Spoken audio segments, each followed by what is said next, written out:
You know, for the longest time, and it is true for the longest time, the excuse I tell people is, you know, because I get, you know, people get paid on a Thursday, so then they come see me on a Friday. Word. Okay. Right? But to be honest, that came from the Friday movie. Okay. Mm-hmm. Smoking. Yeah, I was really getting into fucking smoking weed them times. Right? Right. Like, getting high, like not being able to smoke blunts back to back like this. It was just like everything was so amazing every time we smoked weed. And then I guess Ricky Dred, of course, because you used to have the dreads. I used to have the dreads. Word, right? word. And it's funny because nobody ever called me Ricky in Montreal. Nobody calls me Ricky in Montreal. Word. It's only here because I used to, you know, and past statute of limitations, I was hustling out here when I first got here. Right. So I'd stand out on Yonge Street in front of play the record or, you know, on the strip over there. And I didn't want to tell people, oh, my name is Ninja or some just, you know, like some street name that people are like, yeah, sure. What's your real name? Yeah. Right? So I just came up with Ricky. Okay. And And I just tell people my name's Ricky. Ricky. Okay, so yo, when did you follow suit and come to Toronto? Like, what years was that? That was in 1997. Okay, right? and you came here to go to Harris or some shit, or Travis or Harris? I came here to go to Harris. I had a choice. I was in Montreal. I was bumming around after a while, right? This is after the I Spy shit was done. I'm there, you know, doing my thing, you know. Right. I dropped out of CJEP, which is like the equivalent of like junior college over here. Okay. You know, I was getting deeper and deeper into my hustle, but a few things happened, and I was just kind of had to slow down my hustle. So I'd just be chilling in my mom's crib all the time, doing nothing. Okay. Right? Like I'd get a little money here and there. My girlfriend at the time was holding me down, and she was like, "You need to fucking do something with your life." Right? So I applied to 2 schools, one in New York City, and one over here, Harris Institute. Okay. Got accepted to both. Okay. Could have went to New York with my whole family. Decided to come here where I knew one person, which was Lord Raz, because he already had a place in Parkdale. Okay. So what did you take at Harris? I took music marketing and management. They had 2 different sides. You could take the production side of things, or you could take the marketing side. So I took the marketing side. I got teachers like Ivan Barry at the time, who was like Dream Warriors fame and all that, right? Right. I was like, wow, I'm getting to learn from the guy who managed the Dream Warriors and, you know, like... I mean, Beat Factory, right? Yeah, like, and I was well aware of all these things, right? Like, I didn't realize at the time that I was already an information sponge. Not just, oh, I like the music and I could rap. Right. Like, all the other pieces of information, like how the behind the scenes work and all that was actually sticking in my head. You know what I mean? Okay. Like, when I was in CJET, I took creative arts in school. Which we got to do film classes and different things like that. Got to watch movies like Kramer versus Kramer and see how the breakdown of the cinematography is and what the different behind the scenes things are. And they told us, when you take these classes, you're never going to be able to watch anything the same again. Right. Because you're going to break down everything. It's going to be annoying.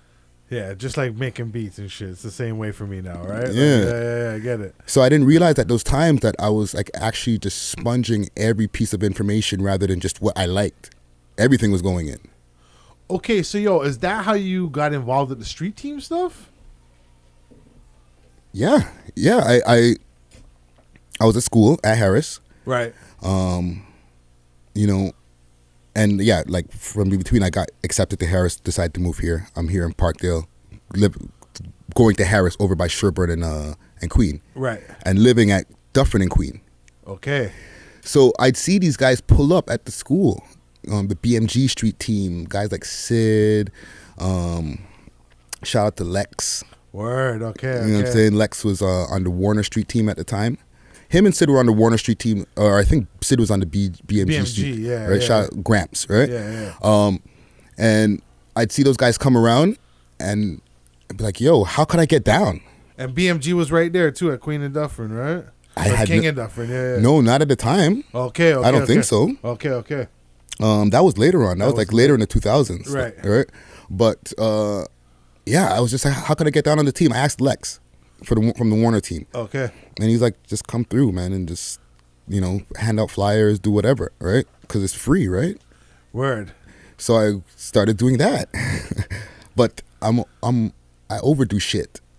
Okay. So if you ask me to do some shit, I'm gonna do it and then do it really fast, get it all done, and be like, all right, so it's done. What do you want me to do next? Right. Right.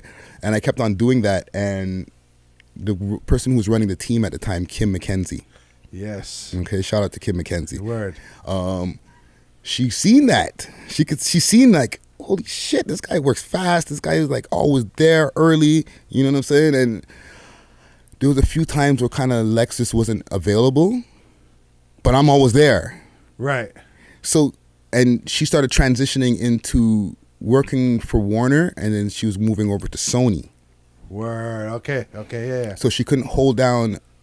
No, she still kept the street team, and she had the Sony. She was working for Sony, but then it became a conflict of interest because she still wanted to keep Warner contracts. Okay. So she started her own independent team, which she let me take over. Okay. So let's talk about that. Because I was the Toronto guy at one point when like Lex started slipping. Right. And I think he was just dealing with his own personal issues and stuff like that.